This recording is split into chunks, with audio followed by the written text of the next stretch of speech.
Donc j'ai une passion depuis toute petite. En fait, je suis issue d'une famille de motards, donc ma mère, mon père, etc. Donc j'ai un peu baigné dedans. Ensuite, j'ai passé du coup mon permis moto.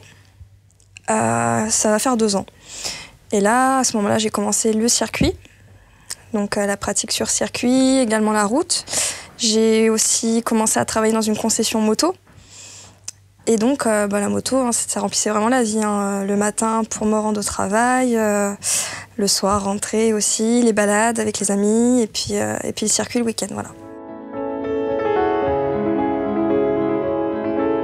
À peu près 1 an et demi après, ou un petit peu moins d'1 an, après mon permis, le 21 mars 2014, en sortie un soir, un vendredi soir avec des amis sur Paris, j'ai eu un accident de moto. Donc arrivé dans le tunnel, j'avais 2 choix, soit d'aller tout droit, soit de prendre la même direction que mes amis à gauche. Donc dans la précipitation, avec la circulation, etc., j'ai pris la sortie in extremis, voilà. Donc ce qui a fait que avec la vitesse, bon, j'étais pas du tout en excès de vitesse, j'étais bien, mais avec la vitesse, j'ai coupé sur la gauche et forcément en moto à 70 km/h, l'évitement il est beaucoup moins facile, voire impossible. Alors donc à ce moment-là, je me souviens bien du mur qui m'attrape le bras du coup, sur le côté gauche. Et là on a le réflexe normal en moto, c'est de rester accroché au guidon. Donc la main droite qui reste accrochée, l'autre côté qui est emporté. Tout de suite, ça m'a fait une sorte de coup du lapin. Donc là, j'ai eu les nerfs arrachés. Voilà, les 5 nerfs du bras qui constituent le plexus arrachés de la moelle épinière. J'en ai eu 4 sur les 5 d'arrachés. Donc tout de suite, le bras paralysé, voilà. Ah oui, parce que ça fait 1 an, maintenant je suis autonome, c'est parce que je l'ai voulu aussi. J'aurais pu, au début, j'aurais jamais pu me projeter, me dire dans 1 an, je vais refaire ça, je vais être autonome, je vais bien le vivre. J'aurais jamais pu parce que j'étais dans un état d'esprit j'étais complètement en déprime, quoi. J'étais au fond, un petit peu au fond du trou, on va dire, parce que j'avais une vie rempli, 20 ans, avec plein de projets, un super travail, une passion, des amis, un grand cercle d'amis. Et puis là, on se retrouve sans rien, quoi. Plus de possibilité de travailler, plus de moto, plus de travail, plus de travail. Nos amis, c'est pas pareil, forcément, parce que moi, toi, tu restes bloqué chez toi parce que t'as mal. Et voilà.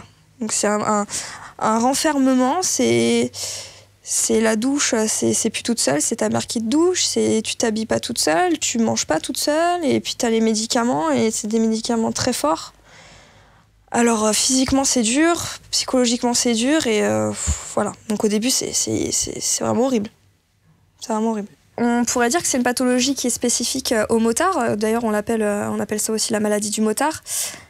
Parce que, effectivement, c'est quelque chose qui arrive souvent sur du 2 roues, que ce soit en motocross, moto de route ou en vélo, ça arrive aussi. Alors du coup, la vidéo qui a tant tourné et qui fait que je sois présente là aujourd'hui, c'est une vidéo que j'ai réalisée il y a à peu près 3 mois, donc dans les périodes des fêtes. Je me suis dit, je vais me filmer.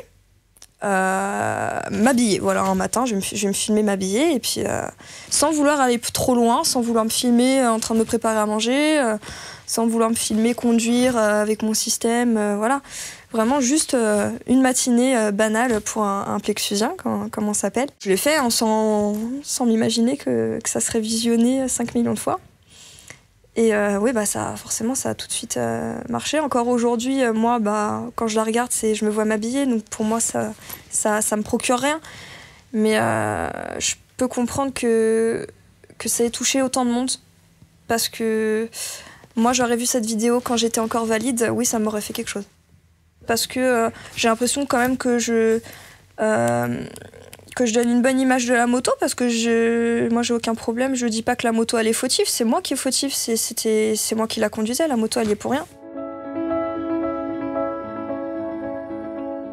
Oui, alors l'équipement, il y aurait tellement de choses à dire là-dessus. L'équipement, oui, c'est primordial, complètement, parce que, par exemple, le soir où je suis tombée, je venais tout juste de recevoir mon nouveau casque. Voilà, ça a joué. Donc, un petit détail comme ça a joué sur mon accident. J'étais très bien équipée aussi, blouson, ça, j'ai toujours eu des bonnes vestes. J'avais une veste en Gore-Tex, avec doublure. En plus, c'était dans les périodes un petit peu hivernales, donc voilà, avec coquille au niveau des coudes. Bon, j'avais pas mis la dorsale. Je conseille quand même aux motards de mettre la dorsale, c'est très important. Et donc le manteau, il n'y a pas de souci, il était super. Des bons gants, bon, j'avais un jean, voilà. Ça, c'est l'équipement basique d'un motard, c'est le jean. C'est pas le jean forcément qu'on achète qui est spécial, en Kevlar, etc. Mais bon, c'était un jean basique.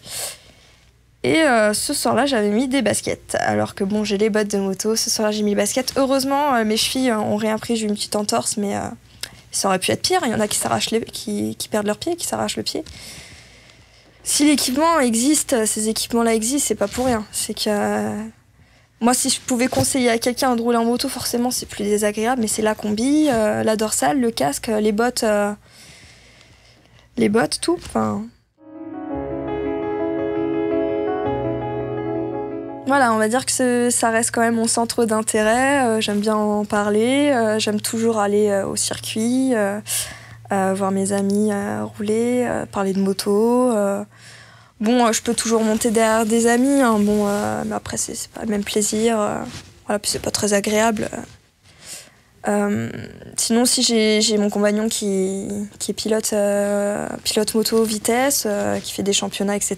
Donc lui, je peux aussi partager ça avec lui. Voilà, puis j'ai des amis aussi dans le même championnat. Ça m'est arrivé qu'ils m'invitent sur les circuits. Voilà, c'est tout un cercle qui fait que je suis quand même toujours concernée par la moto.